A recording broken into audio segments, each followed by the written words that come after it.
Hello dear friends, आज के इस वीडियो में हम रिवाइज करने वाले हैं रेसिडेंशियल स्टेटस टॉपिक, जो कि सीए इंटर, सीए फाइनल या फिर बीकॉम के स्टूडेंट्स के लिए भी एप्लीकेबल है। और ये जिस शीट से मैं रिवाइज कर रहा हूँ आपको, एक समरी शीट है जिसके थ्रू हम पूरे चैप्टर को बहुत ही कम एरिया में रिवाइज कर सकते हैं, फिर क्वेश्चन बना सकते हैं, जिसका डिस्क्रिप्शन बॉक्स में मैं आपको इसका लिंक दे दूंगा, तो आप इसको डाउनलोड करके प्रिंट आउट निकाल सकते हैं। तो चलिए शुरू करते हैं रेसिडेंशियल स्टेटस। और भी अगर आपको कुछ रिविजनरी वीडियोस चाहिए तो आप हमारे चैनल को सब्सक्राइब कर लीजिए। उसमें प्लेलिस्ट में काफ़ी सारे रिवीजन वीडियो न केवल टेक्स्ट के बल्कि और भी अदर सब्जेक्ट्स के भी आपको अवेलेबल हैं। तो देखिए रेसिडेंशियल स्टेटस, तो मैंने इसमें सबसे पहले की नोट लिखा है। बेटा देखिए, ये चैप्टर क्यों पढ़ते हैं अपन और इसकी इंपॉर्टेंस इनकम टैक्स में क्या है। तो मैंने यहाँ पर लिख रखा है आप लोगों के लिए, this chapter is very important to understand charging a person under income tax. क्योंकि इनकम टैक्स जो है वो एक पर्सन के ऊपर चार्ज होता है, और पर्सन में कंपनी भी आती है, इंडिविजुअल भी आते हैं, सब कोई आते हैं। तो very important to understand the charging a person. और चार्जिंग सेक्शन 4 जो इनकम टैक्स का, उसमें लिखा है कि every person is required to pay tax. But हम जानते हैं कि जो पर्सन जिसका इंडिया से कोई कनेक्शन नहीं है और उसकी इनकम का इंडिया से कोई कनेक्शन नहीं है, तो इंडिया में उस पर टैक्स लगेगा नहीं। इसीलिए यहाँ पर इस सेक्शन में सेक्शन 5 के थ्रू हम कौन कौन सी इनकम इंडिया में टैक्स लगेगा ये पता लगाते हैं, स्कोप ऑफ टोटल इनकम जिसको बोलते हैं, और उस पर्सन का रेसिडेंशियल स्टेटस सेक्शन 6 के थ्रू पता लगाते हैं। तो मैं सबसे पहले आपको सेक्शन 5 बता देता हूँ। टेबल बहुत ही सिंप्लीफाइड टेबल है, स्कोप ऑफ टोटल इनकम को जानने का बेस्ट टेबल है ये। आप इनकम को 3 पार्ट में बांट दीजिए और 4th पार्ट है बैलेंसिंग इनकम। ये देखिए, तो अगर कोई भी पर्सन की आप बात करें, चाहे इंडिविजुअल हो, एचयूएफ है, कोई भी पर्सन जिसके ऊपर टैक्स लगते हैं, उसको अगर आप डिवाइड करें ना, तो वो ये देखिए 2 पार्ट में डिवाइड होता है। A person may be either resident और बी नॉन रेसिडेंट, रेसिडेंट होगा या नॉन रेसिडेंट होगा। और अगर वो इंडिविजुअल एचयूएफ है तो उस केस में अगर वो रेसिडेंट है तो उसको रेसिडेंट को 2 भाग में बांट सकते हैं, resident and ordinary resident, and resident but not ordinary resident. मतलब कुल मिलाकर अगर एक इंडिविजुअल की बात करें, एचयूएफ की बात करें, तो उसका status OR, NOR, NR, ordinary resident, not ordinary resident या फिर नॉन रेसिडेंट होगा। अब मैं जहाँ पर यस लिखा हूँ, मतलब इंडियन इनकम टैक्स के टोटल इनकम में वो ऐड होगी, स्कोप में आएगी, और जहाँ नो लिखा वहाँ पर नहीं आएगी। देखिए सबसे पहले कौन सी इनकम, यहाँ पर इनकम एक्रूड इन इंडिया, जो इनकम इंडिया में एक्रूड हुई है या फिर सेक्शन 9 के अंतर्गत इंडिया में एक्रूड की गई, मानी गई है, deem to be accrued in India. तो चाहे स्टेटस ओआर, एनओआर, एनआर हो, तीनों केस में, तीनों ही स्टेटस में वो चार्जेबल होगी। देन एक ऐसी इनकम जो इंडिया में रिसीव्ड हुई है या फिर सेक्शन 7 के अंतर्गत डीम टू बी रिसीव्ड है, तो ये भी तीनों स्टेटस में चार्जेबल होगी। इसका मतलब हम बोल सकते हैं कि अगर इनकम इंडिया में एक्रूड हो या फर्स्ट टाइम इंडिया में रिसीव हो रही है, तो फिर what ever the status will be, that income will be chargeable in hands of SSC. अब देखिए, कोई इनकम अगर एक्रूड भी नहीं है, रिसीव भी इंडिया में नहीं हो रही है, मतलब बाहर की इनकम है, लेकिन वो एक ऐसे बिजनेस से हो रही है जिसका कंट्रोल इंडिया से होता है, और या फिर किसी ऐसे प्रोफेशन से हो रही है जिसका सेटअप इंडिया में है, तो उस केस में non resident is not required to pay tax. Non resident is not required to pay tax. लेकिन अगर स्टेटस रेसिडेंट है, चाहे वो ओआर हो चाहे एनओआर है, उसको टैक्स देना पड़ेगा। Now we go for the 4th category, जिसमें मैंने अदर इनकम लिखा। अदर इनकम मतलब जो ऊपर 1 to 3 में नहीं आती है, नहीं आती मतलब income not accrued in India, not received in India, no control, no setup in India, purely बाहर की इनकम है। तो इस केस में नॉन रेसिडेंट भी टैक्स नहीं देगा और नॉट ऑर्डिनरी रेसिडेंट, एनओआर, भी टैक्स नहीं देगा, बट ऑर्डिनरी रेसिडेंट टैक्स देगा। अगर आप ऑर्डिनरी रेसिडेंट का पैटर्न देखेंगे तो एक कंक्लूजन निकाल सकते हैं आप यहाँ से कि सभी केस में, मतलब एक ordinary resident will pay tax for their global income. ठीक है, वो मैंने नीचे नोट में लिख रखा है आपके लिए। ठीक है, और ध्यान रखना, कभी कभी क्वेश्चन में पास्ट ईयर की इनकम दी रहती है, क्योंकि पिछले साल की इनकम टैक्स नहीं लग पाया था, वो इस साल इंडिया में रिसीव हुई है। तो भैया जिस साल की, हर साल का असेसमेंट सेपरेट है। जब आप 21-22 के प्रीवियस ईयर की बात कर रहे हो तो 21-22 की ही इनकम चार्ज करना है, पास्ट ईयर की इनकम को यहाँ चार्ज नहीं करना है। देन अब रेसिडेंशियल स्टेटस कैसे डिसाइड होता है वो हम बात करते हैं। तो दोस्तों रेसिडेंशियल स्टेटस में मैंने आपको बता दिया कि कोई भी एसएससी, हर एक पर्सन, चाहे कंपनी हो चाहे कोई भी हो, दो पार्ट में डिवाइडेड होती है, रेसिडेंट और नॉन रेसिडेंट। और अगर इंडिविजुअल एचयूएफ रेसिडेंट है तो उसको रेसिडेंट को दो पार्ट में डिवाइड कर सकते हैं, ओआर एनओआर। मतलब मैं इसको इंडिविजुअल एचयूएफ का बताऊं तो ऐसा होगा, इंडिविजुअल एचयूएफ ये है रेसिडेंट और नॉन रेसिडेंट, और ये रेसिडेंट के फिर सब डिवीजन करेंगे ओआर और एनओआर, ये पैटर्न है। ठीक है, अब देखिए इसका स्टेटस डिसाइड करने के लिए दो बेसिक कंडीशन और दो एडिशनल कंडीशन पहले हम बात कर लेते हैं, फिर आगे चलेंगे। बेसिक कंडीशन दो हैं, stay in India for 182 days और more during the previous year. ठीक है, एंड सेकेंड बेसिक कंडीशन है stay in India for 60 days और more during the previous year and 365 days और more during the prior 4 previous year. क्योंकि second condition के अंदर, second basic condition में दो कंडीशन एक साथ सेटिस्फाइड होनी चाहिए। देन एडिशनल कंडीशन क्या है, पिछले 10 साल में, प्रीवियस ईयर के पहले के 10 साल, 10 प्रायर ईयर्स, वो पर्सन कम से कम 9 साल नॉन रेसिडेंट रहा हो, या फिर पिछले 7 साल में, प्रीवियस ईयर के पहले के 7 साल में 729 डेज या फिर उससे भी कम इंडिया में रहा हो। तो सेकेंड दो एडिशनल कंडीशन ये हो गई। अब देखिए स्टेटस कैसे डिसाइड होता है, residential status of individual. when the individual will be OR if individual fulfill any one of the basic condition, कोई एक भी पूरी कर ले, but does not fulfill any additional condition, एक भी एडिशनल कंडीशन पूरी ना करे, तो वो बन जाता है OR, ऑर्डिनरी रेसिडेंट। NOR कब बनेगा, if individual fulfil any one of the basic condition, resident तो बनना ही पड़ेगा पहले उसको, and also fulfil any one of the additional condition. And non resident कब कहलाएगा, नॉन रेसिडेंट एक individual, if individual does not fulfil any of the basic condition, एक भी बेसिक कंडीशन पूरी नहीं करेगा तो वो सीधा बन जाएगा नॉन रेसिडेंट, और फिर एडिशनल कंडीशन चेक करने की जरूरत ही नहीं यहाँ पर। तो ये हो गया एक जनरल कैटेगरी, बट कुछ स्पेशल कैटेगरी ऑफ इंडिविजुअल के बारे में हम बात करने वाले हैं यहाँ पर थोड़ा कंफ्यूजन शुरू होता है। Special provision for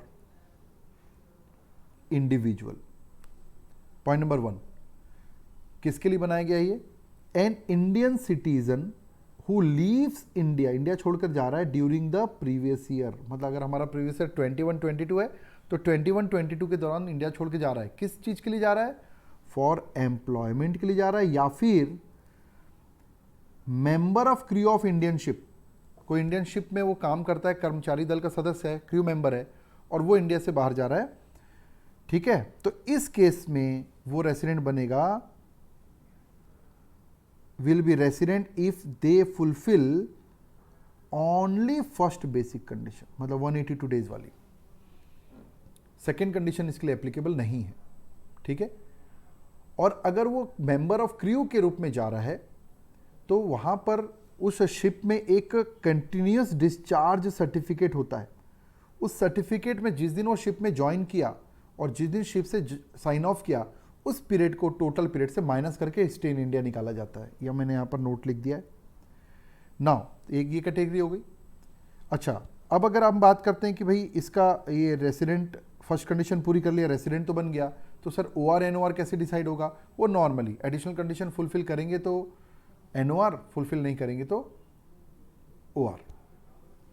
now the next category, Indian citizen और a person of Indian origin. Indian citizen समझ में आ गया। इंडियन ओरिजिन क्या होता है, इंडियन ओरिजिन मतलब वो खुद SSC, उसके पेरेंट्स या ग्रैंड पेरेंट्स जो है अनडिवाइडेड इंडिया में जिनकी बर्थ हुई हो। अनडिवाइडेड इंडिया मतलब 15 अगस्त 1947 के पहले, चाहे इंडिया या उस समय का पाकिस्तान, जो उस समय इंडिया ही था, उस समय बर्थ हुई हो, तो उसको भले इंडियन सिटीजन ना हो लेकिन इंडियन ओरिजिन बोलेंगे।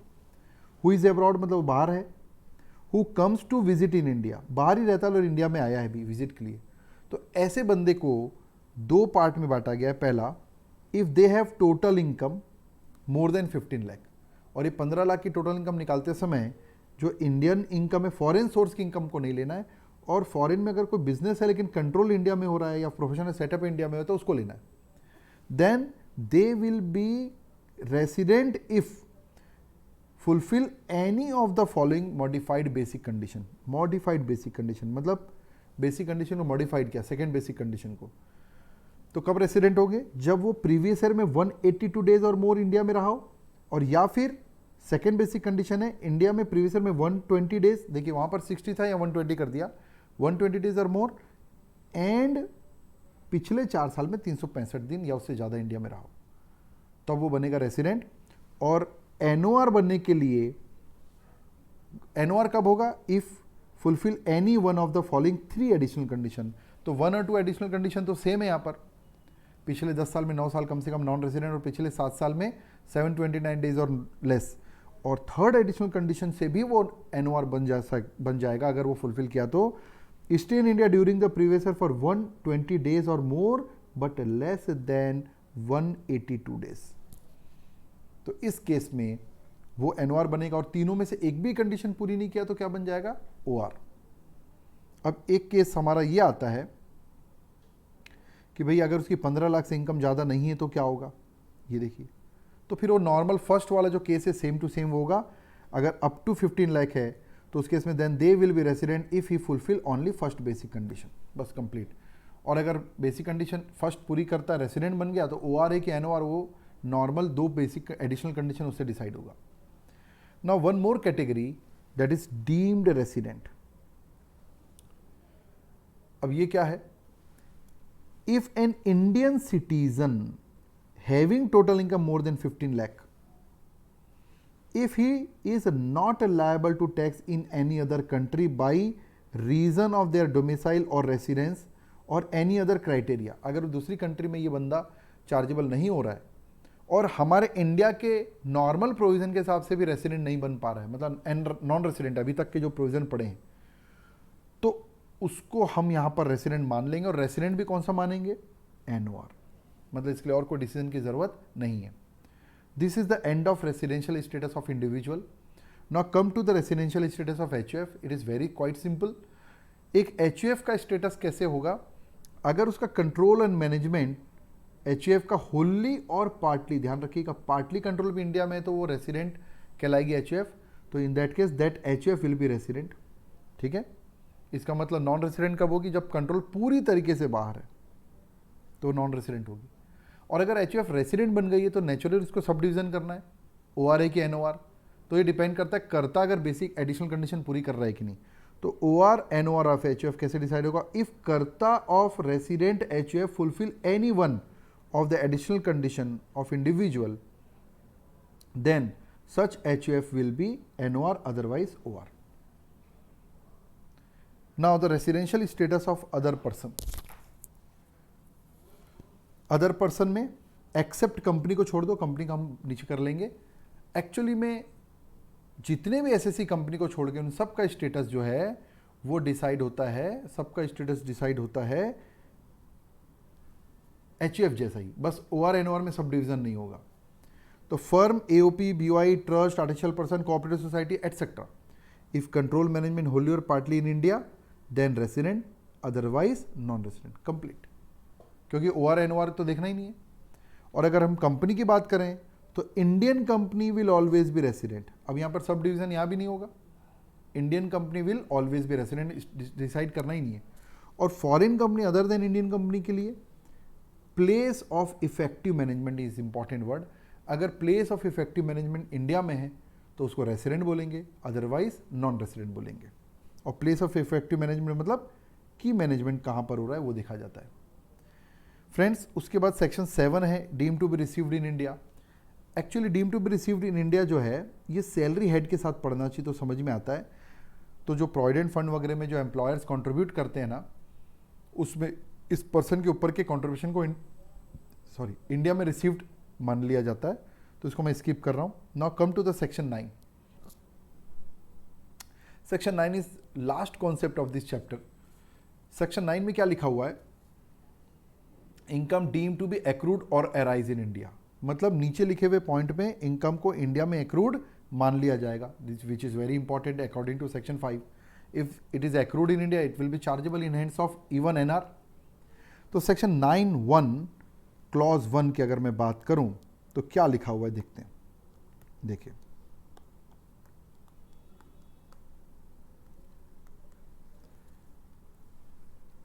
Sub clause 1, business income in respect of, income कहां से हो रही है, income in respect of business connection. Business बाहर है लेकिन इंडिया में बिजनेस कनेक्शन है। बिजनेस कनेक्शन क्या होता है वो हम अभी बात करते हैं। उसका बिजनेस कनेक्शन है मतलब कुछ एजेंट वगैरह के थ्रू यहाँ काम कर रहा है कोई नॉन रेसिडेंट, तो उसका इंडिया में बिजनेस कनेक्शन है, मतलब इंडिया वाली जो इनकम है वो इंडिया में एक्रूड मानी जाएगी। या फिर कोई income in respect of asset या सोर्स ऑफ इनकम है जो इंडिया में है। मान लो इंडिया में कोई बिल्डिंग से रेंट आ रहा है तो एसेट सिचुएटेड इन इंडिया, उस एसेट से रेंट आ रहा है। बैंक में आपने एफडी कर रखा है इंडियन बैंक में, तो वो सोर्स इंडिया में इंटरेस्ट इनकम में, तो एक्रूड इन इंडिया होगा वो।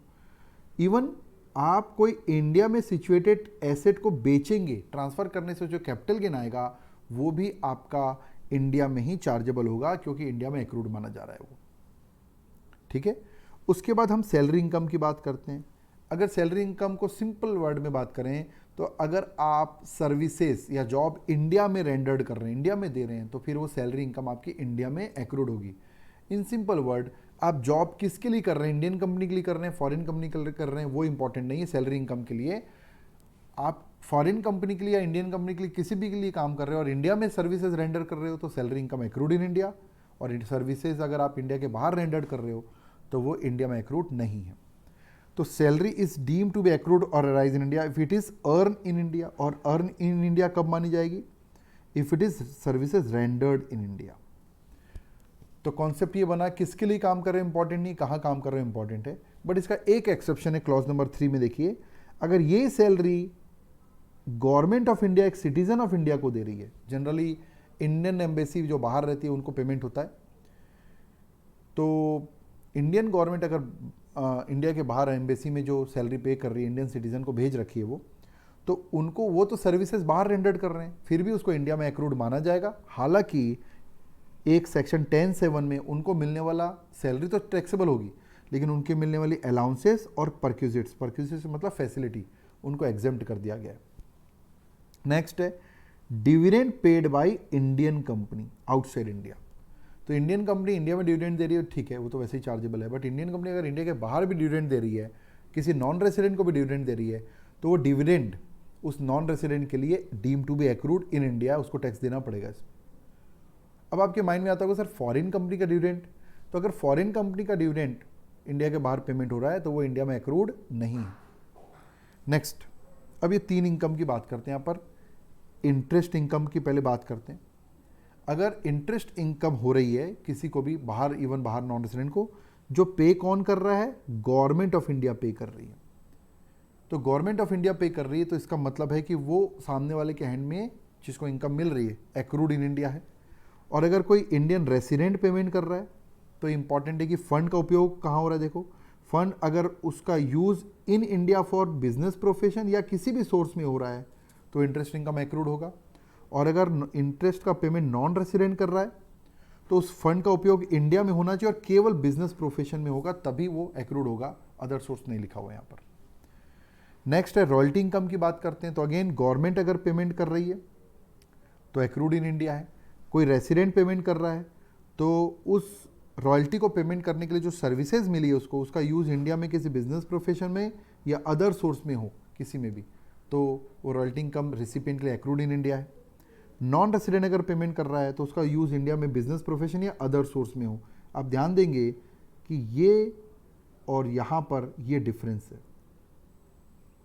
इंटरेस्ट के लिए फंड का, नॉन रेसिडेंट जब इंटरेस्ट पेमेंट करता है तो फंड का उपयोग इंडिया में अदर सोर्सेज में, कहीं इन्वेस्टमेंट में नहीं होना चाहिए, तभी एक्रूड होगा, बिजनेस प्रोफेशन में होना चाहिए, जबकि यहाँ अदर सोर्स भी है। और same provision fees for technical services के लिए चेक कीजिए, गवर्नमेंट, रेसिडेंट, नॉन रेसिडेंट में सर्विस का उपयोग बिजनेस या अदर सोर्स। नाउ एक और पॉइंट यहाँ पर है, अगर किसी नॉन रेसिडेंट को गिफ्ट वगैरह मिलता है 50,000 से ज़्यादा, 50,000 से ज़्यादा in aggregate for the previous year, या फिर किसी फॉरेन कंपनी को मिल रहा है, चाहे वो फॉरेन कंपनी रेसिडेंट ही क्यों ना हो, और किसी रेसिडेंट से मिल रहा है, तो वो इनकम इंडिया में एक्रूड मानी जाएगी। आपको पता होना चाहिए कि इनकम फ्रॉम अदर सोर्सेज में अगर किसी को भी साल भर में 50,000 रुपये से गिफ्ट नॉन रिलेटिव से मिलता है तो वो इनकम में जुड़ जाती है। सो फ्रेंड्स, यहाँ तक प्रोविज़न हमने पूरा कंप्लीट कर दिया। अब कुछ वर्ड्स पे अपन को और थोड़ा सा क्लैरिटी लाएंगे तो अपना ये चैप्टर बहुत बढ़िया हो जाएगा। तो देखिए, अब यहाँ पर हम एक वर्ड यूज़ कर रहे थे, बिजनेस कनेक्शन। अगर कोई बाहर वाला बंदा, नॉन रेसिडेंट का इंडिया में बिजनेस है, फॉरेन कंपनी का इंडिया में कोई बिजनेस कनेक्शन है, इंडिया से कोई पैसे कमा रहे हैं, तो वो जो इंडिया से पैसे कमा रहे हैं वो इंडिया में एक्रूड है, तो उसमें उसको टैक्स देना पड़ेगा। सेक्शन 5 में पढ़े हमने। तो मैं यहाँ पर देखिए बिजनेस कनेक्शन को आपको समझाने के लिए यहाँ सिंप्लीफाइड नोट्स बना रखा हूँ, चेक कीजिए, ठीक है। सबसे पहले एक्सप्लेनेशन 2 में मैंने सिंप्लीफाइड नोट्स बनाया है, business connection should include any business activity carried out through a person acting on behalf of non-resident। कोई नॉन रेसिडेंट है जो किसी पर्सन के थ्रू इंडिया में कुछ एक्टिविटी करता है तो उसको बिजनेस कनेक्शन बोलेंगे, मतलब एक प्रकार से एजेंट बोल सकते हो आप। तो मैं यहाँ लिखा है the person that is agent habitually working in India. भाई हैबिचुअली वर्किंग मतलब उस नॉन रेसिडेंट का चेहरा है वो इंडिया में, मतलब इंडिया में उस नॉन रेसिडेंट के लिए ही काम कर रहा है वो कोई इंडिपेंडेंट स्टेटस वाला नहीं है कि वो किसी भी कई सारे फॉरेन कंपनीज का एजेंसी ले रखा है, वो नहीं है, उस नॉन रेसिडेंट के लिए ही काम कर रहा है। तो उस नॉन रेसिडेंट को हम बोलेंगे कि भाई आपका इंडिया में बिजनेस कनेक्शन है।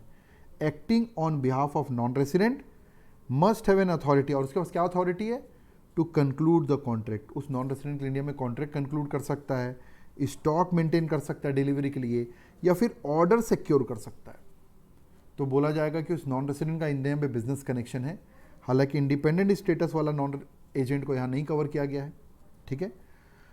And business connection of other non resident, अगर वो नॉन रेसिडेंट, वो एजेंट जो है दूसरे किसी नॉन रेसिडेंट को भी अगर काम कर रहा है, उन दूसरे नॉन रेसिडेंट के लिए भी अगर काम कर रहा है, तो अदर नॉन रेसिडेंट का भी इंडिया में बिजनेस कनेक्शन हो जाएगा। लेकिन वो तभी होगा जब दो नॉन रेसिडेंट का आपस में कंट्रोल हो, ठीक है, और या फिर कोई थर्ड पर्सन उन दोनों नॉन रेसिडेंट को कंट्रोल कर रहा हो।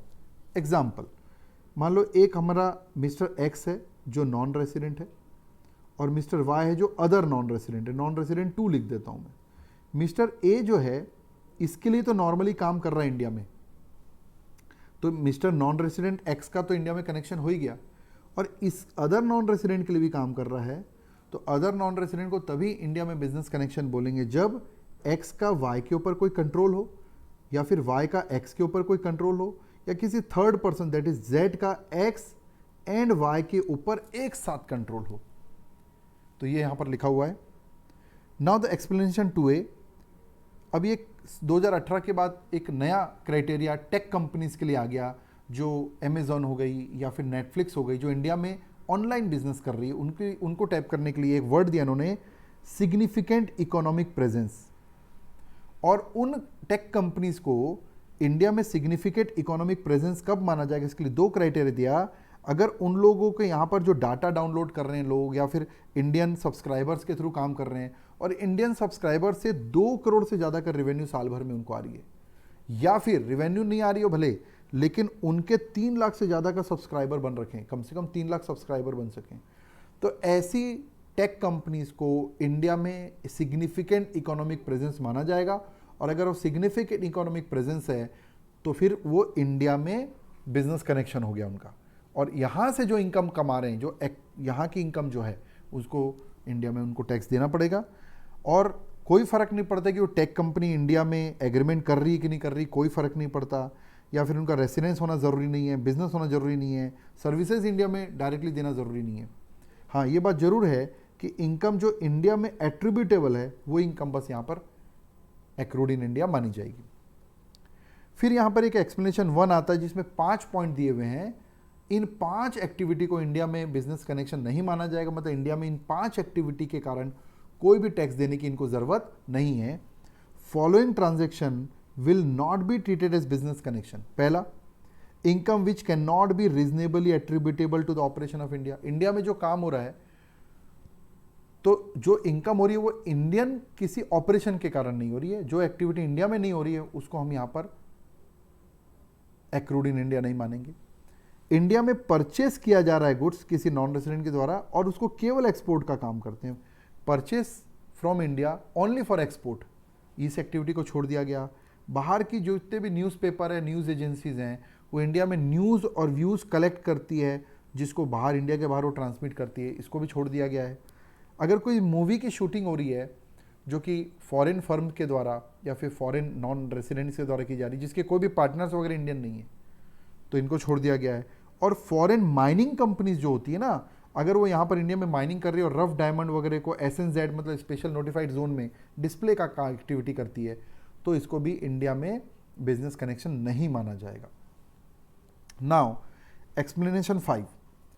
अब देखिए, ये तो हमको पता है कि कोई भी कैपिटल एसेट जो इंडिया में सिचुएटेड है उसको अगर आप सेल करते हैं तो जो कैपिटल गेन होगा इंडिया में एक्रूड है, मान लिया गया।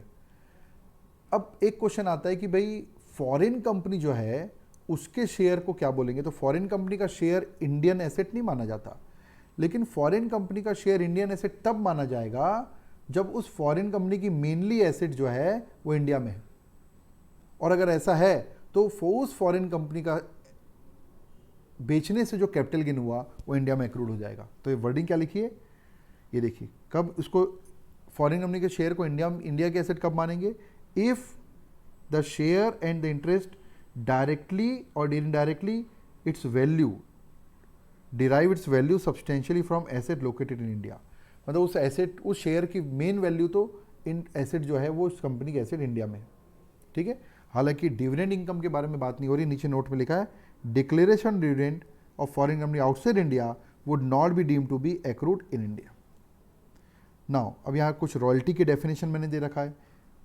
तो अगर आपने कोई भी अपना पेटेंट है, इनोवेशन है, मॉडल है, डिज़ाइन है, इसको यूज़, कॉपीराइट है, वन इंडस्ट्रियल राइट है, इसको अगर आप किसी को यूज़ करने के लिए देते हो, उससे रेगुलर पेमेंट ले रहे हो या लमसम पेमेंट ले रहे हो, सब रॉयल्टी की कैटेगरी में आएगा। लेकिन अगर आपने किसी से कोई डिज़ाइन परचेस की और उस डिज़ाइन को बेचा और उसमें कोई कैपिटल गेन हुआ, वो रॉयल्टी में कवर नहीं है। Now fees for technical services भी वैसा ही है, इसमें कई सारे आप टेक्निकल सर्विसेज दे रहे हैं, उसके कारण अगर आपको कोई भी फीस मिलती है तो फीस फॉर टेक्निकल सर्विसेज में आएगा।